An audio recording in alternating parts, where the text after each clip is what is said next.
വേലുത്തമ്മിതളവ സ്മാരക സേവാ സമിതിയുടെ ആഭിമുഖ്യത്തിൽ കൊല്ലത്ത് ഭഗത് സിംഗ് ജന്മദിനാഘോഷം സംഘടിപ്പിച്ചു. ഇതോടനുബന്ധിച്ച് സെമിനാറും നടത്തി. ബിജെപി സംസ്ഥാന വക്താവ് സന്ദീപ് അജസ്പതി മുഖ്യപ്രഭാഷണം നടത്തി. സമൂഹത്തിലെ വിവേചനങ്ങളോട് ഹൃദയം കൊണ്ട് പ്രതികരിച്ചയാളാണ് ഭഗത് സിംഗ്. അക്കാലത്തെ സാമൂഹിക രാഷ്ട്രീയ സാഹചര്യങ്ങളിൽ ഭഗത് സിംഗിന് വിപ്ലവാശയങ്ങളോട് ആഭിമുഖ്യമുണ്ടായത് സ്വാഭാവിക പ്രതികരണമാണെന്നും സന്ദീപ് വാചസ്പതി പറഞ്ഞു. ഭാരതം വൈദേശിക ആക്രമണത്തിനും അധിനിവേശത്തിനും വിധേയമായ രാജ്യമാണ്.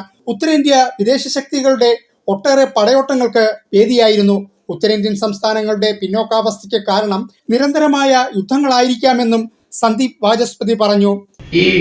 148 കോടി ജനങ്ങളിലെ ബഹുഭൂരിപക്ഷവും അവരുടെ ഉന്നതമായ ജനാധിപത്യ ബോധവും ദേശീയ ബോധവും ഉയർത്തിപ്പിടിച്ചില്ലായിരുന്നു എങ്കിൽ നമ്മുടെ നാടും ഇതേപോലെ ഒരു അധപതനത്തിലേക്ക് പോയേനെ. അങ്ങനെ പോകാതെ വന്നത് നമ്മുടെ നാടിന്റെ കരുത്തുകൊണ്ടാണ്. മുമ്പ് നീ പറഞ്ഞ നമ്മൾ ഇവിടെ വളർത്തിയെടുത്തിട്ടുള്ള ദേശീയമായ ചിന്താഗതിയുടെ പ്രാമുഖ്യം കൊണ്ടാണ്. ഇതിലൊക്കെ അണ്ടർ കറണ്ടായി പ്രവർത്തിക്കുന്ന സംഘടനയുടെ ചലനാത്മകത കൊണ്ടാണ്. അല്ലെ, അവർക്ക് ഈ സമാജത്തിൽ ചെലുത്താൻ പറ്റിയ സ്വാധീനം കൊണ്ടാണ്.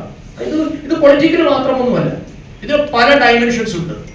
എന്നാണ് ഇന്ത്യ അമേരിക്കൻ ഡോളറിന് ബദലായി ഇന്ത്യൻ രൂപയെ ഉയർത്തിക്കാട്ടാൻ ശ്രമിച്ചത്? അന്ന് തുടങ്ങുന്നു ഇതിന്റെ. അത് ഒരു ഇക്കണോമിക് റീസൺ മാത്രമാണ്.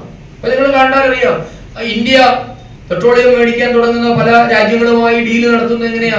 പകരം കൊടുക്കുന്ന ഇന്ത്യൻ കറൻസി കൊടുക്കാൻ തുടങ്ങി അല്ലേ? പണ്ട് അമേരിക്കൻ ഡോളറിലായിരുന്നു എല്ലാത്തിന്റെയും ക്രയവിക്രയം. അതിനെ ഇന്ത്യൻ രൂപ റീപ്ലേസ് ചെയ്യുമെന്ന് പലരും സമ്മതിക്കുന്നു.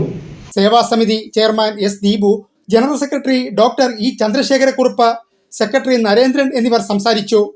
ന്യൂസ് ബ്യൂറോ, കൊല്ലം.